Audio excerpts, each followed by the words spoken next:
Just like the NCAA tournament, we are off and running on this lovely Thursday. And to quote our colleague in the legend, Brent Musburger, you are looking live at the Circus Sportsbook in downtown Las Vegas, Nevada. That is Jonathan Von Tobel. To my left, I am Tim Murray. 2 games going on right now, a whole slate still to come this evening, and we will get you previews of all 8 games that have yet to tip off. We'll take a look back at the games that have played so far, and we'll get you updated on these games that are going on as well. Oregon and South Carolina, Midwest region 11 versus 6. We've already seen 1-11 emerge. Shouts to producer Britton and his big dog in Duquesne, coming home as the Duquesne Dukes pull off the upset earlier today against BYU. Oregon leading South Carolina 72-61. We did see late steam on Oregon as they closed a 2.5-point favorite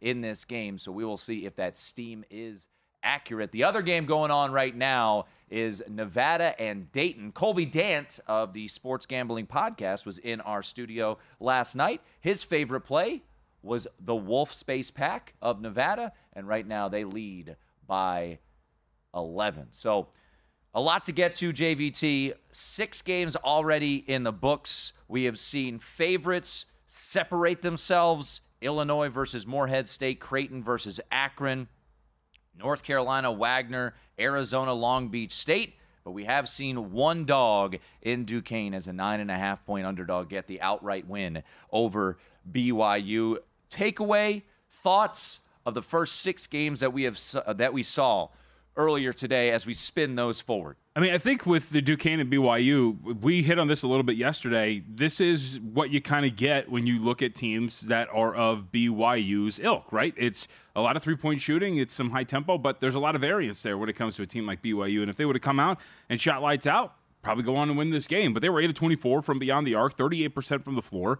That's what you're going to get when you play a team or when you play the way that BYU does if you're going to have a high shot volume from beyond the arc. So when we talk about high variance, I think it's a really good example for our audience is like this is what we're talking about. Like BYU had many open shots that they had just missed, did not shoot well from beyond the arc despite being a good shooting team. And what happens in a one-off on a neutral court? Well, guess what? You get eliminated, you get sent home, and Duquesne moves on. So I thought that was kind of the big takeaway is that one played out. And the fact that, and you were going through some of these numbers, I think you got them, these big dogs were kind of feisty early in multiple matchups this morning. Yeah, let's run through it. So 3 games I would deem toss-ups that have happened so far in the first half. That would be Mississippi State versus Michigan State, Nevada versus Dayton, and also from the toss-up standpoint, I would throw in Oregon, South Carolina. All their first half point spreads were 1 point or less, half point in 2 of those games. As we look at the other 5 games, Wagner versus North Carolina.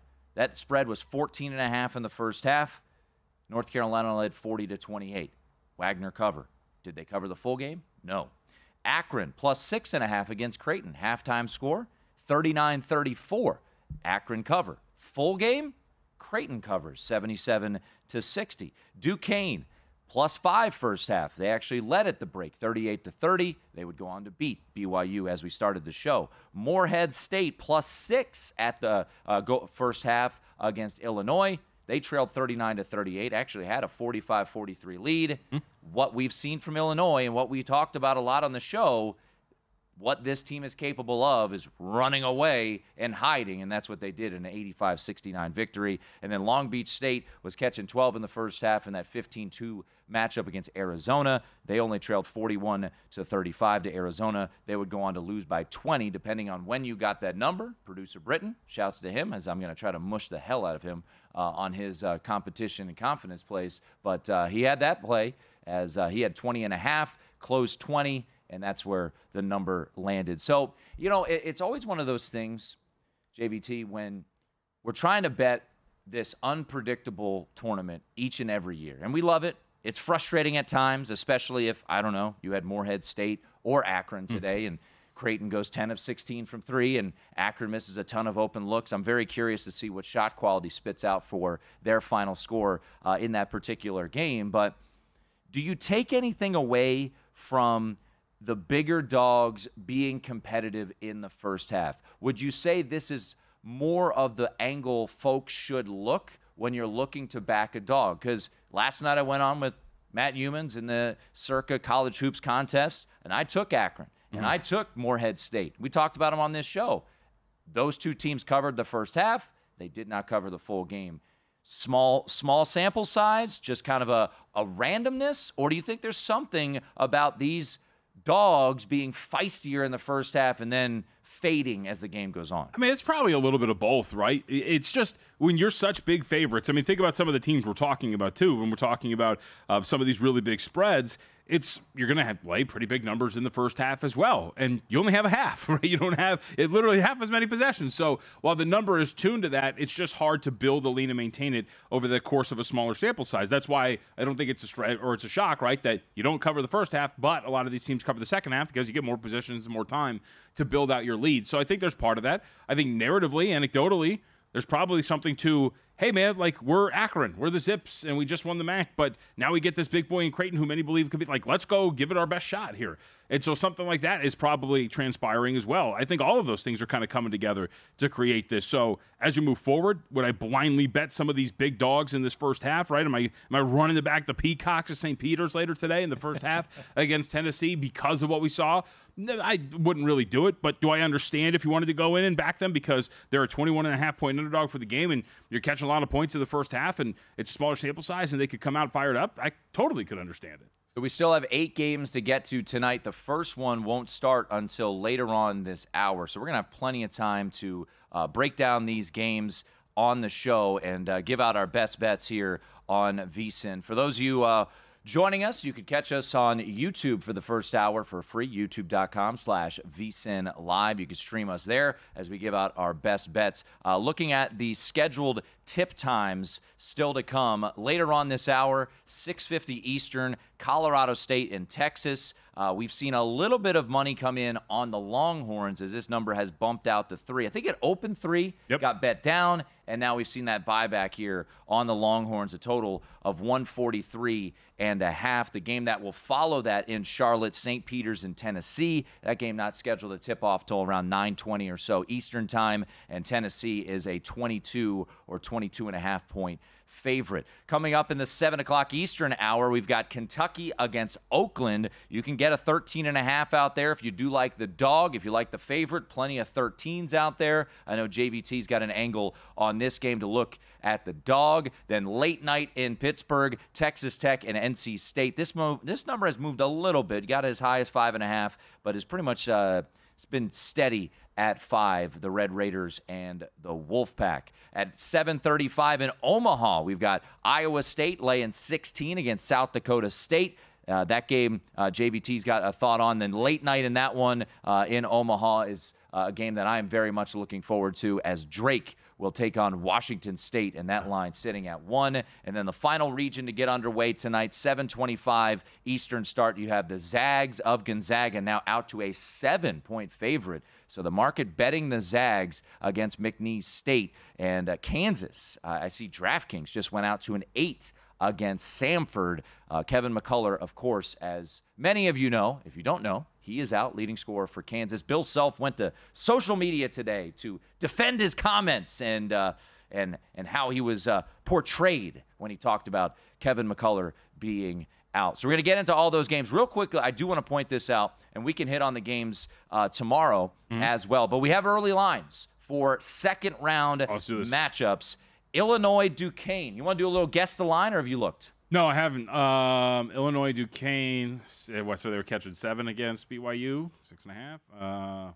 They were catching 9.5. Excuse me, the open 9.5. Yeah, I got up there. I'll go with Illinois, 16.5. Illinois 9. Really? Yeah. I figure the power rating is a little bit more different between BYU and Illinois. I think that's a pretty big adjustment, wouldn't you say? Like laying 9, catching 9.5 against BYU. That was the closing number, and now they're catching 9 against Illinois. Yeah. Who is power? Look, BYU's power rating is not that far behind Illinois, but that surprises me a little bit that it's single digits. So right. Illinois laying 9, overreaction, maybe. Duquesne, I do want to dive into Duquesne and look at the metrics because for the most part, JVT, they shot much better than they normally shoot. They're a very good defensive team. That is their calling card. Interesting to see that line at 9. All right, we have a line now readily available for North Carolina, Michigan State. This one to be in the single digits. This is it. Yeah. Okay, 4. Yeah, 4. Don't throw it up. Guys, they're throwing in the preview screen. I'm trying to get a little fun here. So right. We do have 2 second. For what round. It's worth, my guess was for what of my guess was going to be 6.5. So. By the way, congrats to Twitter.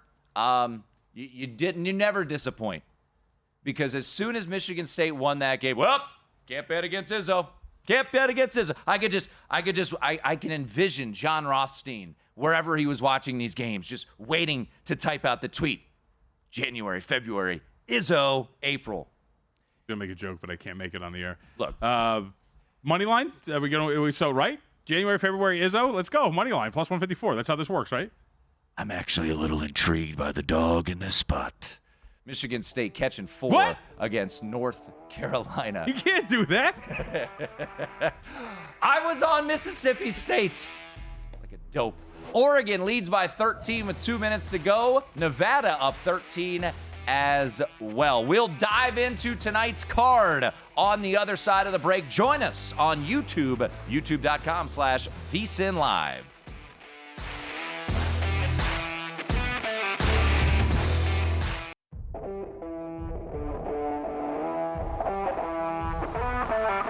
This is VSiN Primetime with Tim Murray and Jonathan Von Tobel on VSiN, the Sports Betting Network.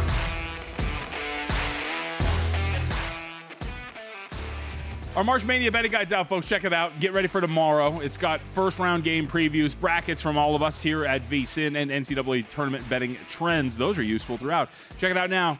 VSiN.com/madness. All right, we got 2 games going on. Put the side screen, the computer, the phone, youtube.com/VSiN Live. You can stream us on our app or at vsin.com if you just want the audio.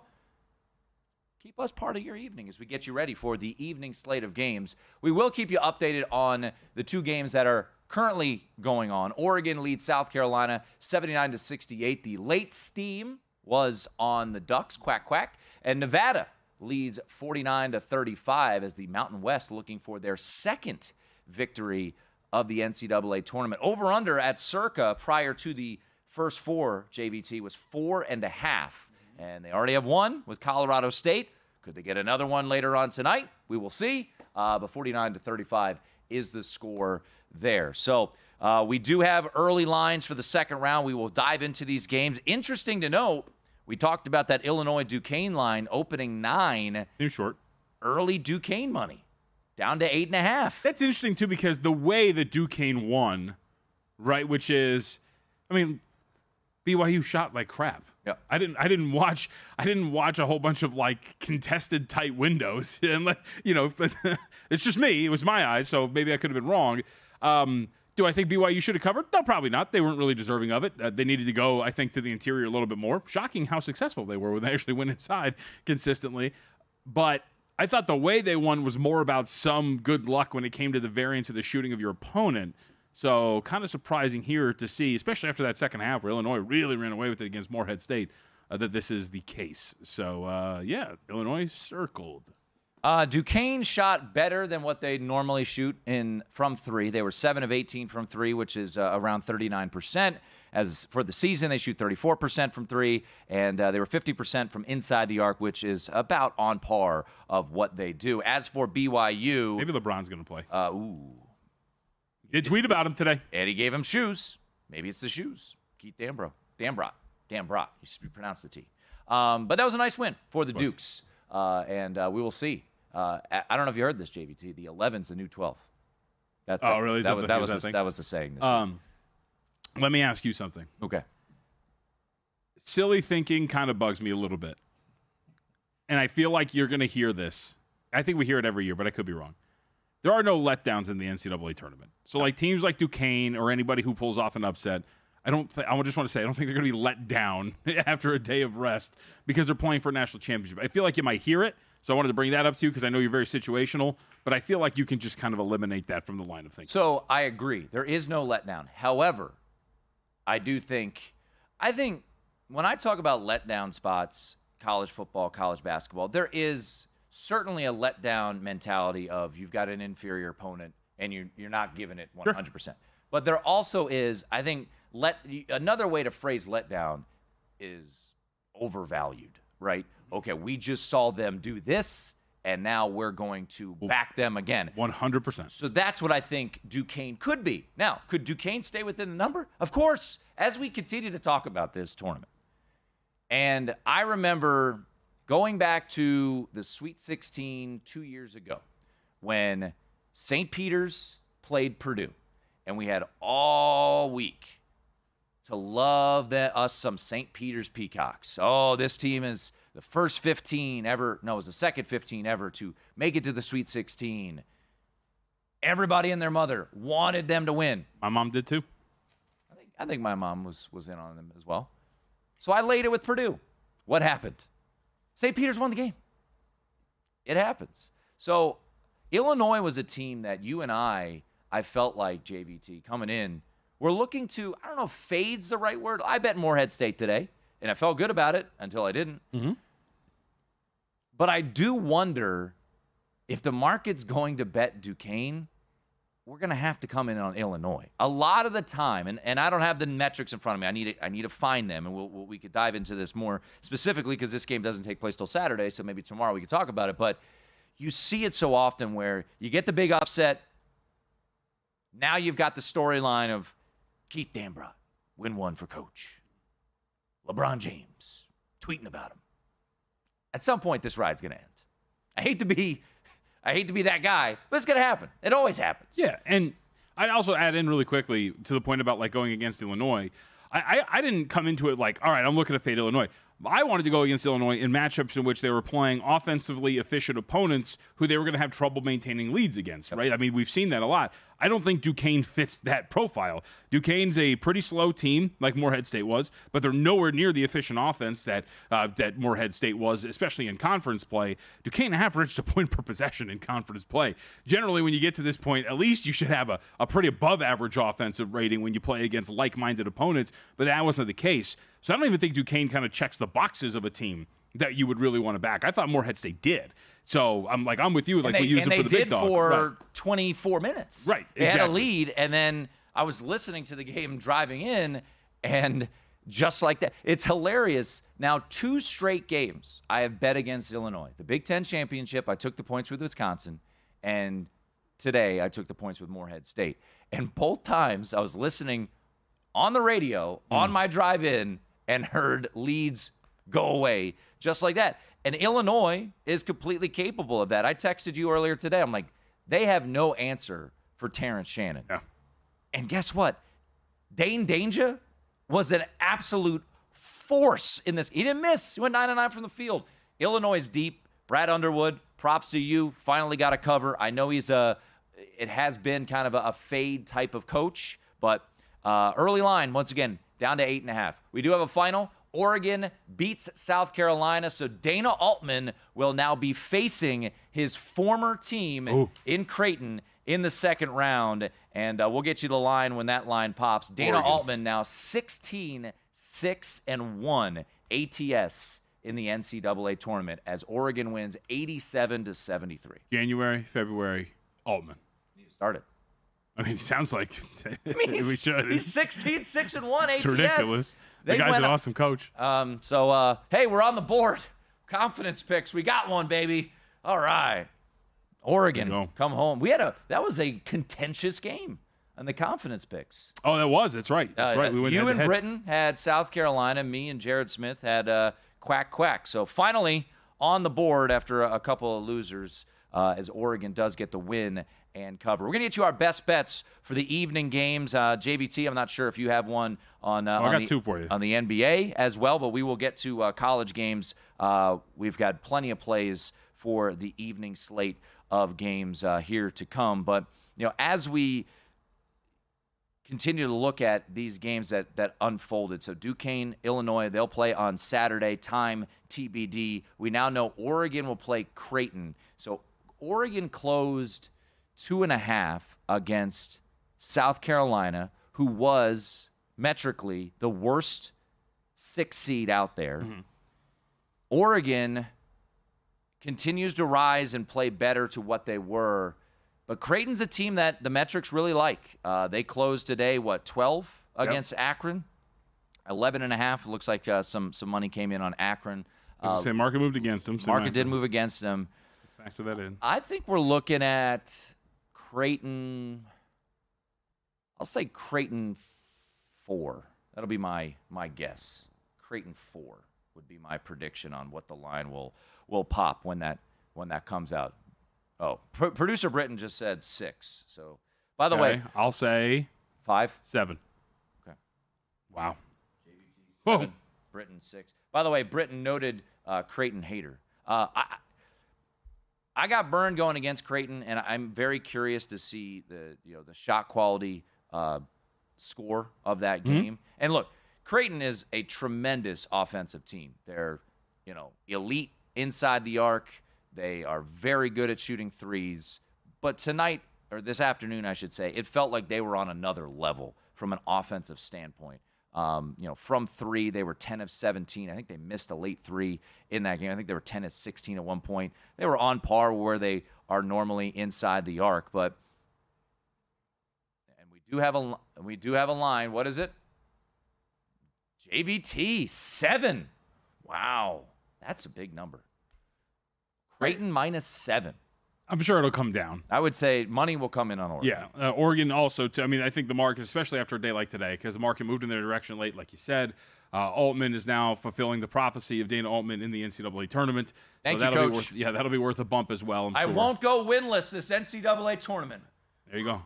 I don't think anybody will. 1 and 2. It'll be very hard to do that. There's got to be someone out there who goes winless. It'd be impressive. All right, we still got 8 games to preview tonight. Nevada continues to extend their lead. They lead 56-43 over the Dayton Flyers under 6.5 minutes to go in that 10 versus 7 matchup. Our best bets for the game still to come tonight on the other side of the break. Join us on YouTube. YouTube.com/VSiN Live. We're free the whole first hour. Come on back.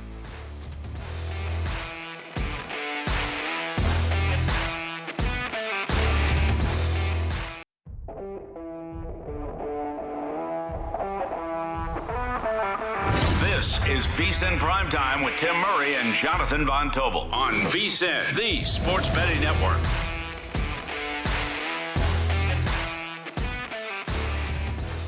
VSiN Pro subscribers, they get a ton. So why don't you become one? Get an annual subscription for less than $200. It's usually $240. Yeah, that's right. Just use the promo code PRIME, PRIME, when you sign up.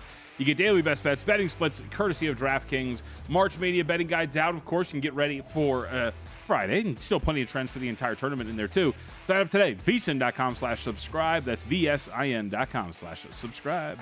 One final to tell you about Oregon, a victor over South Carolina, 87-73. Oregon moves on to take on Creighton.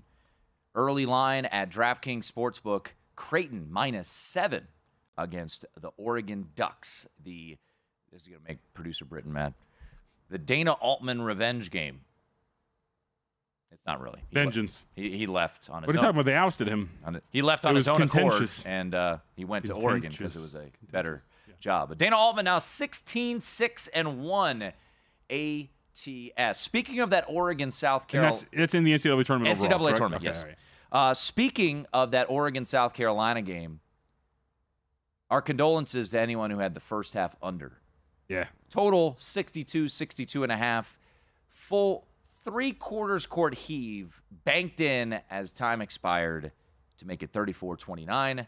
34 plus 29 is 63. That would be an over. But Oregon gets the win, 87-73. The steam was accurate, and Oregon gets the win. So 7 games in the books. Still one going on this very moment as Dayton is trying to scratch and claw with their fingernails back into the game against Nevada.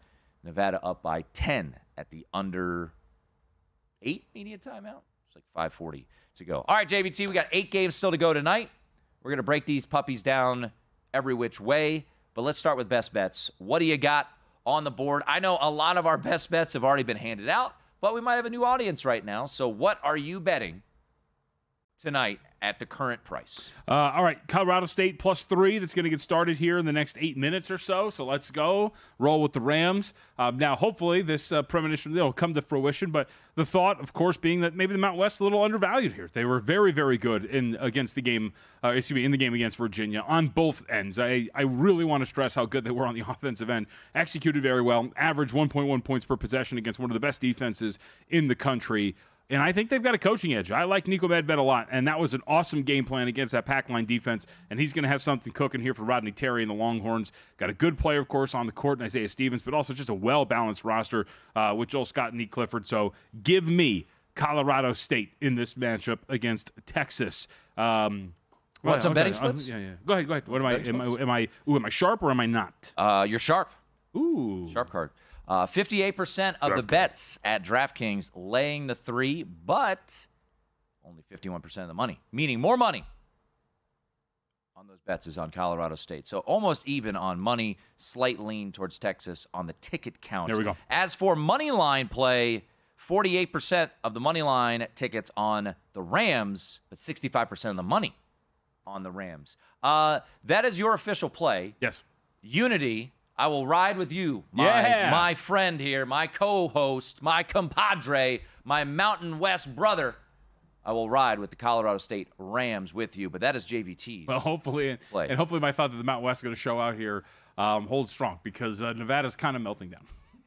Little bit. Not as bad as Morehead State did earlier today. Good Lord Almighty, that was ugly. But ooh, buddy, things are getting interesting. 56-50 right now. Dayton on an 11-0 run. All right, late night tonight. I'm a little nervous. When we were doing betting the bracket on Sunday, this matchup popped, and I immediately bet it. And I got a plus price on Drake. They're now a slight favorite. Flip of favorites. As you know, one very important number. Very big swing. Very big swing. From 1 to 1. We've talked about this a lot. I get my sharp card because I'm on the right side of movement here.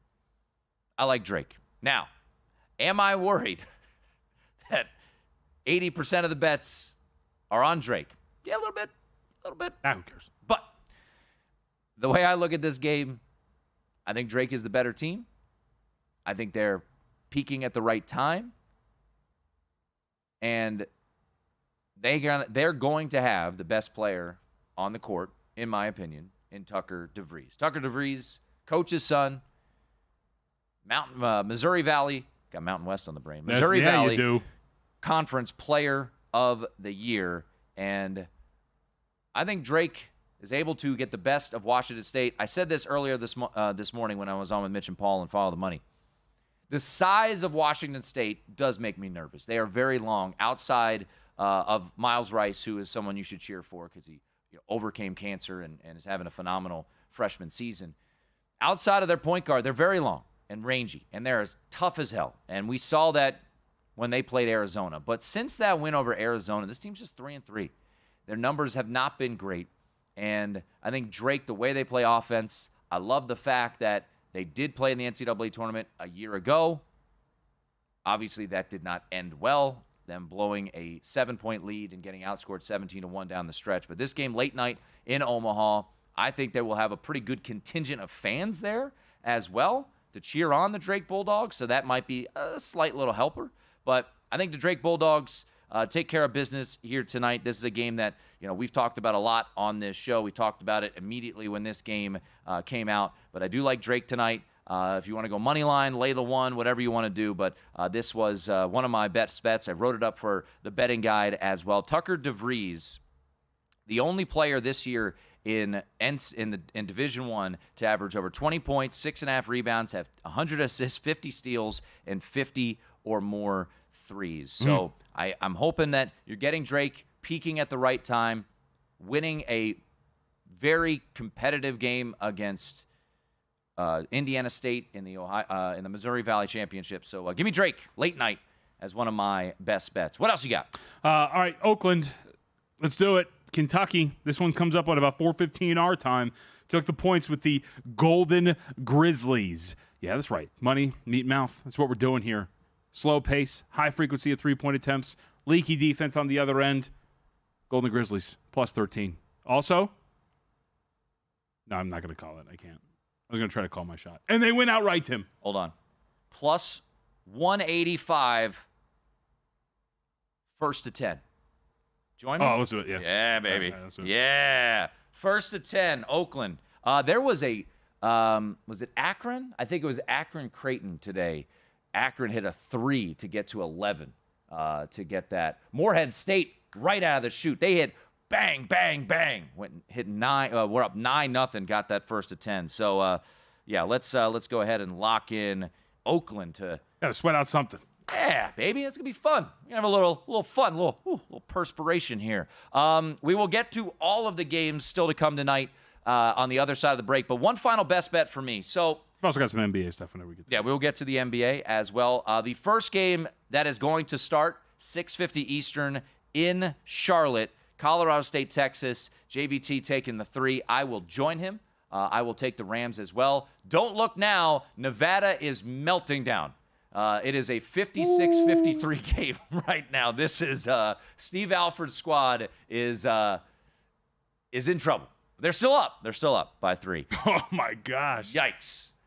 All right, I'm gonna do which is what I probably shouldn't do JVT, but I am going to do a little money line parlay here with 2 late night games. So one game, I gave it out as one of my best bets in the Circa contest, and I think I used it in the confidence picks as well. Laying 7 with Kansas. And I expected the buyback that we're seeing on the Jayhawks right now. It's up to 7.5.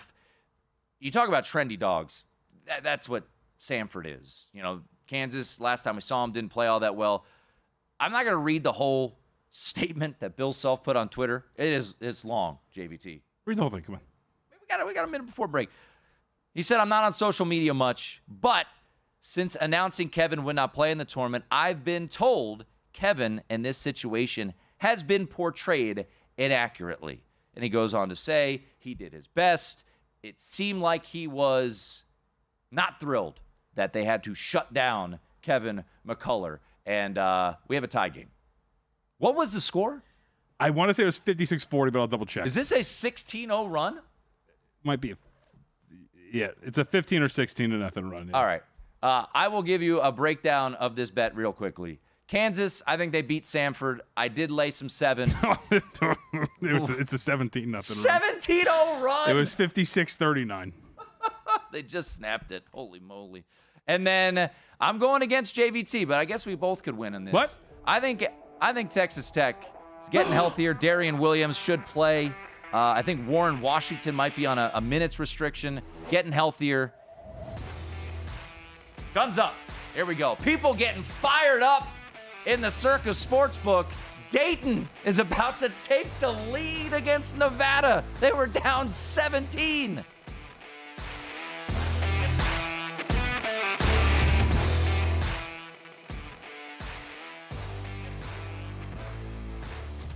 Got to read here.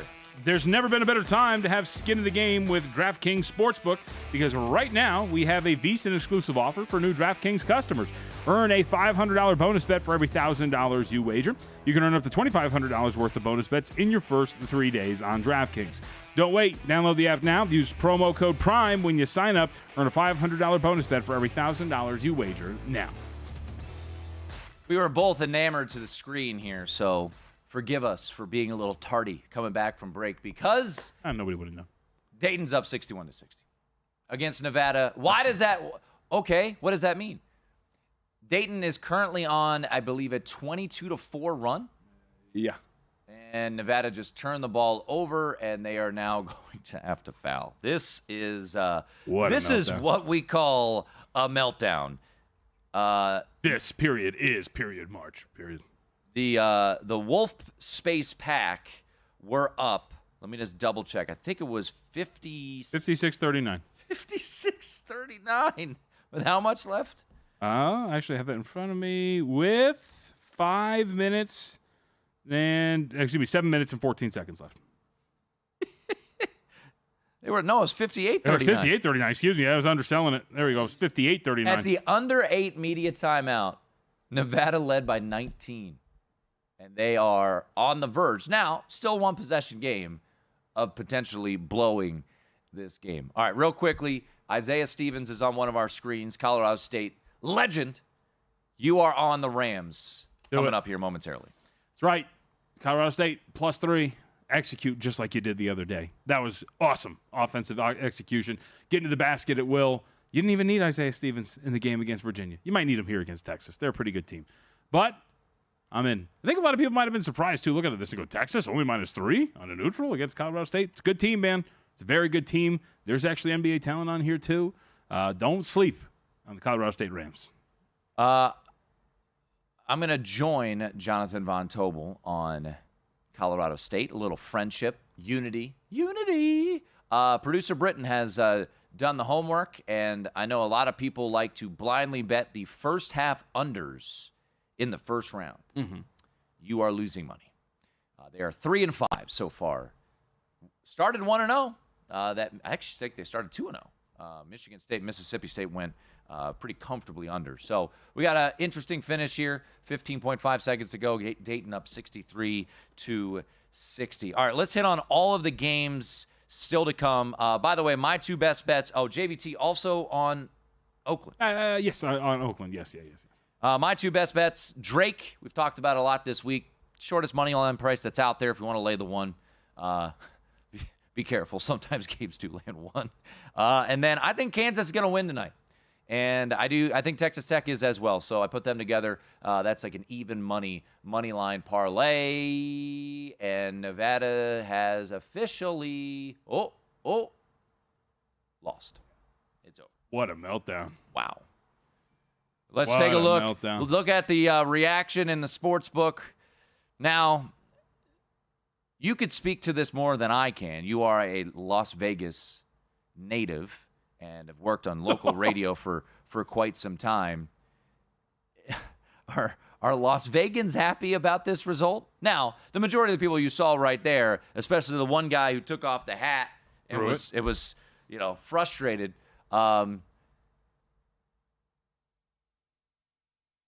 This was quite the meltdown. Yes, it was. This was quite the meltdown.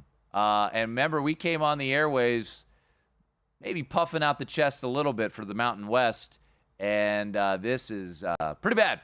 So still got time. Dayton moves on, ladies and gentlemen, and the Dayton Flyers will take on Arizona. That's just variance. You're fine. In the second round. So that is your next second-round matchup. Epic meltdown from the Nevada Wolfpack, led 56-38 or 37? 58-39. I think that's inaccurate. Well, we're looking at it right here, right? I know. I saw it too, but I thought because they hit it. Looking at it, 58-39 with 7:14 left. Yeah. No, I know, but that seems off. All right. Well, regardless, that's our box score, and they melted down. That is that's brutal. That is brutal. Anyway, no, you need to know. Yeah, brutal. Nevada out, Dayton on. Dayton plays Arizona in the second round. Your final score. Also, A-10 2-0 in the tournament, right? Yeah, A-10. A-10, huh? We talked about the revenge tour for the Mountain West. Now the A-10. You guys were all of you were besmirching the name of the A-10. Moving on up. So tip-off about to happen in the Texas-Colorado State game. Oh, man. It is hard sometimes to pay proper attention. All right, let's do. Can I give you this? My other favorite tweet. Oh no, did they delete it? Oh, they deleted it. Don't be a coward. Somebody had tweeted out there was no other team that deserved to be in less than Virginia than Dayton. And they deleted it. Why'd you delete it? Don't be a chicken. Oh man, that's old takes exposed touch right there. 17-point lead. Flush it down the toilet. Nevada out. Dayton moving on. Dayton will play Arizona in the second round. That will be a double-digit line. Nevada was the favorite in this game. Mm-hmm. Arizona will be laying double digits, I think, against Dayton. So we will get that number for you when it pops. But while we wait, let's quickly touch on the games to come top of the hour. Texas, Colorado State already underway. Oh, how about this? Can I get one stat for this? This is a cruel irony. Per ESPN Stats and Info, Dayton's win over Nevada is the largest comeback victory in the NCAA tournament since, care to guess? The year was 2018. I don't know. Since Nevada came back to beat Cincinnati in 2018, if you remember that Eric Musselman team that came out of nowhere. Read that stat again. Okay, let's see. Largest comeback victory in the NCAA tournament since Nevada came back down from down 22 to beat Cincinnati in 2018. They closed out the game on a 27-5 run. 27-5 run. Oh, my gosh. Wow. Holy smokes. They had a 99.6% win probability, according to ESPN, at one point, at its highest point. Oh, my God. When they were up 58-39. Oh, there is something. I will say this. I want to double check it because Chris Vanini just tweeted it out. ESPN's box score, I think, was off. Okay. Because I think it was 56-39. Regardless, they were down by a lot. They were up by a lot. It was 17 points, and they did not bring it on home. Wow. That is something. This from Chris Felica. All 5 NCAA tournament games Anthony Grant has coached have been decided by 1 or 2 points or in overtime. So I guess we got to take the points with Dayton. Seems like it. Yeah, I mean, or just nothing more than 2. All right, we have a guess the line here on Dayton, Arizona. I said it was going to be double digits. I'll say 10.5. I'll say 15.5. 8.5. Wow. I am surprised that as we have our second half line, I'm surprised that, Oregon's catching 7 against Creighton. Dayton catching 8.5. It is, okay, so it came down. Yeah, as we figured. A little bit. Couple other games. Oakland, Kentucky, you're taking the points. We're doing a little 1st to 15 on that one. Oh, I can't wait. Let's go. Start it right now. McNeese State, Gonzaga. This game has been bet up a little bit, out to 7. Gonzaga and McNeese State. People are, I think, believing that the Cowboys from Lake Charles, Louisiana, can keep this thing close. I don't have a bet on this game. If I were forced to pick it, I think I'd look Gonzaga. I think they should be able to take advantage of their size with Graham Ike down low against McNeese State. McNeese State, for those wondering, size-wise, 337th in the country in average height on their team. So not a lot of size. I do wonder if Graham Ike can have a big game there, but not a game I want to get involved with. Personally, this is a slow tempo type team with a good offense and a good three-point shooting team. So it does have, JVT, the characteristics of what we want in a upset-minded team. Slow pace, good shooting team. Yeah, and I think, too, as we talked about during the West Coast Conference Championship, that Gonzaga was a team that I'd kind of looked to maybe play against. The market was just looking for any reason to bet on the Zags, and they kind of found it and got a little overvalued pretty quickly in the last few games of the regular season into the Conference Championship. Having said that, I think McNeese is probably the side here, given the way that they play. I didn't have a strong enough conviction to come in and bet against Gonzaga. All right, Oakland Golden Grizzlies for JVT, Colorado State underway. I'm riding with Drake and a Texas Tech to Kansas moneyline parlay. Colorado State up 4-2, JVT. Let's end this game now. Insurmountable.